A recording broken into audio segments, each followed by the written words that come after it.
Salut tout le monde, c'est Marianne et autour de moi, mes amis africains qui viennent du Togo, de la Guinée-Conakry, de la Guinée-Bissau, de Comores. D'accord, et donc aujourd'hui, je vais leur proposer un petit questionnaire sur les technologies chinoises. C'est parti. Quelle réalisation technologique chinoise vous intéresse le plus? C'est la robotique peut-être. La robotique et peut-être la télémédecine. La télémédecine nous aiderait, surtout au Togo, à consulter beaucoup plus de patients. Pour moi, l'intelligence artificielle est une nouvelle tendance dont on ne peut pas passer à côté. D'accord. Voilà. Ça te permet de gagner en temps et tout.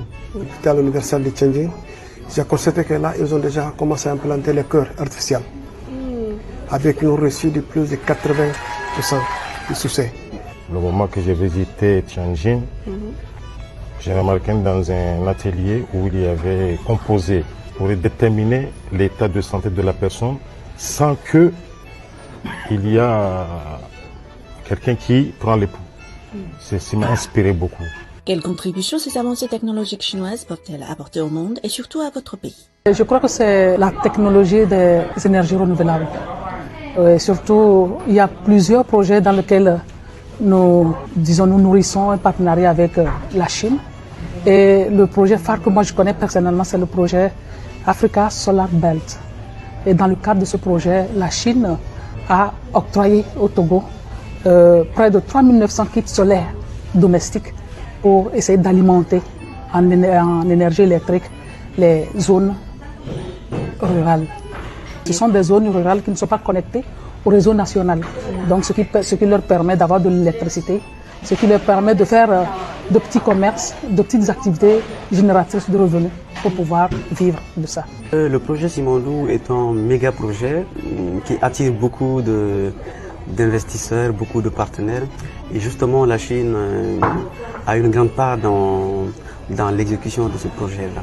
Il y a aussi cette technologie dans la construction de la voie ferroviaire, c'est-à-dire du site Simandou jusqu'au port de Moribaya, avec toutes les signalisations qu'il y a autour. C'est une technologie chinoise qui est mise à profit dans la réalisation justement de ce projet-là. Et l'autre aspect, c'est pas que l'aspect ferroviaire. Bien avant ce projet, il y a eu comment on appelle, la réalisation de plusieurs barrages, notamment le barrage hydroélectrique de Swapiti et de Kalita. Donc, c'est un groupe chinois qui s'est chargé aussi de l'exécution de ce projet-là. Donc, en gros, pour nous, la Guinée, la technologie chinoise, on en profite, on essaie d'en profiter au mieux. Donc, on espère que dans les prochaines années, que ça va s'accentuer davantage. D'accord. D'abord, la Chine, c'est le premier partenaire de la Guinée-Bissau dans plusieurs matières. Et je peux mentionner ici dans l'agriculture, on a une bonne relation de coopération avec la Chine.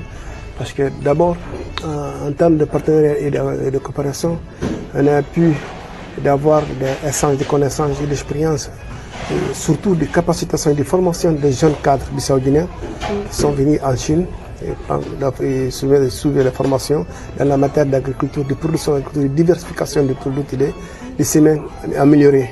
Il y a aussi la transférence de technologies chinoises envers Guinée-Bissau.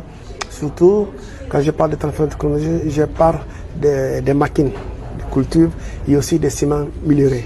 Ça nous aide beaucoup à développer notre capacité de production agricole et surtout d'améliorer les semences parce que dans notre pays, comme des autres pays, le riz, c'est les bases alimentaires. Il y a eu pas mal d'aides venant de la Chine qui a lutté contre le paludisme. Ce qui a fait que maintenant à Moélie, il y a 0% de palud. Par contre, les îles Anjouan et Grand Comore, on reste à peu près dans le 1 à 2% comme ça. Par contre, à Moélie, tout est net. Artémisine. Il y a eu de l'aide encore concernant des médicaments venant de la Chine où la plupart de la population ont pris. Et ceci a lutté contre le paludisme aussi. Il y a eu de l'aide concernant encore de l'ail que chaque ménage a bénéficié sur ces matériaux.